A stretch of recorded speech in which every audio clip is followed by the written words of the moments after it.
Sports care foundation आयोजित स्वर्गीय यशवंतराव ओंबासी यांच्या स्मरणार्थ चौथ्या कल्याण क्रीडा महोत्सवमध्ये शालेय क्रिकेट स्पर्धेत 14 वर्षाखालील गटामध्ये मेरिडियन शाळेने श्री चैतन्य शाळेचा निसटता पराभव करत विजेतेपद पटकावले, तर 12 वर्षाखालील स्पर्धेत कल्याण पूर्वच्या सेंट थॉमस शाळेने डोंबिवलीच्या होली एंजल्सला शेवटच्या षटकामध्ये 6 बॉल 13 धावांचे आव्हान देत सेंट थॉमसने शेवटच्या बॉलला 1 धाव घेत विजेतेपद पटकावले, तर होली एंजल्सला उपविजेतेपदावर समाधान मानावे लागले.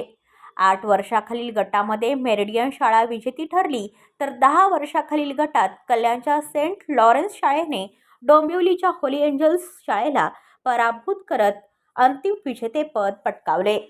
स्पर्धेला ठाणे जिल्ह्यामधून 27 संघांसह 340 खेळाडूंनी सहभाग घेऊन स्पर्धेला उदंड प्रतिसाद दिला. या स्पर्धेच्या अंतिम पारितोषिक वितरण समारंभासाठी भाल गुरुकुल शाळेचे संचालक नीलकंठ मुंडे व मुख्याध्यापिका पूजा सिंग उपस्थित होते, तर स्पर्धा यशस्वी करण्यासाठी राजू घुले, मितेश जैन, स्नेहलता दांगट, राम निंबाळकर, निकेतन पाटील, नरेंद्र वनमारे, सिद्धांत कदम, प्रदीप कांबळे यांनी मेहनत घेतली. व्हिडिओ रिपोर्टर भरत दळवी, KTV न्यूज, कल्याण.